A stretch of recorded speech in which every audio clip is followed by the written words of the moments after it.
Discord គឺបានដកចេញនិង ban ចេញពីប្រទេសកម្ពុជាហើយអញ្ចឹងដោយបងប្អូនបានដឹងហើយមួយរយៈនេះគឺមានបញ្ហាធ្ងន់ធ្ងរប៉ះពាល់ទៅកាន់អ្នកដែលលេងហ្គេមអ្នកដែលប្រើ Discord សម្រាប់ប្រាស្រ័យទាក់ទងការងារគ្នាផ្សេងៗឬក៏សម្រាប់លេងហ្គេមមួយជុំគ្នាហ្នឹងគឺពួកគាត់លេងបានប្រើបានដូចមុនទៀតហើយដោយសារតែគេបានរកឃើញថាបណ្ដាញសង្គម Discord ហ្នឹងគឺបានប្រើសម្រាប់ជួញដូរទំនិញឬប្រើប្រាស់សេវាកម្មខុសច្បាប់អញ្ចឹងហើយគឺគេបាន ban Discord ហ្នឹងចេញពីប្រទេសកម្ពុជាហើយធ្វើឲ្យប៉ះពាល់ទៅកាន់អ្នកលេងហ្គេមដូចជាខ្ញុំនិងអ្នកផ្សេងៗខ្លាំងមែនទែនដែលធ្វើឲ្យមានបញ្ហាមិនអាចយើងមានប្រស្រ័យទាក់ទងគ្នាឬក៏និយាយគ្នាបានតែឥឡូវនេះមិនមែនជាបញ្ហាសម្រាប់អ្នកទាំងអស់គ្នាទេហើយខ្ញុំក៏សូមណែនាំ app ថ្មីគឺសម្រាប់អ្នកទាំងអស់គ្នាអាចលេងបានឬក៏និយាយគ្នាបានឆាតជាមួយគ្នាបានដែលវាស្រដៀងទៅនឹង Discord ដែរនោះគឺ Stone ហ្នឹងគឺវាអាចបង្កើតនិយាយបានដូច Discord និយាយទៅវាសឹងតែដូច Discord គ្រាន់តែថា Stone នេះគឺវាមានភាពរអាក់រអួលបន្តិចនៅក្នុងការប្រើប្រាស់វាកម្មវិធី Stone នេះគឺអាចប្រើប្រាស់បានទាំងនៅលើទូរស័ព្ទនិងកុំព្យូទ័រគឺកុំព្យូទ័រអ្នកទាំងគ្នាអាចប្រើបានទាំងអស់មិនថា Mac ឬក៏ Windows ទេតែសម្រាប់ប្រភេទ Mac ឬក៏ iPhone អ្នកទាំងគ្នាអាចប្រើបានតែលើ website តែប៉ុណ្ណោះអ្នកទាំងគ្នាអាចប្រើលើ app បានទេតែសម្រាប់ Windows ឬ Android អ្នកទាំងគ្នាអាចចូលទៅកាន់ App Store សម្រាប់ install បានសម្រាប់ Windows អ្នកទាំងគ្នាគ្រាន់តែ search ពាក្យ store.chan អ្នកទាំងគ្នាអាច download និងបង្កើតយកមកប្រើប្រាស់បានដូចគ្នាតែគ្រាន់ថាកម្មវិធីនេះវារអាក់រអួលដូចខ្ញុំនិយាយ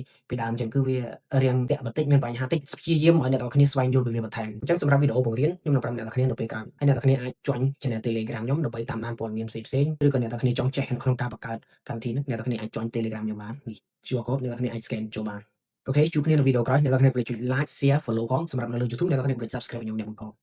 បាយបាយ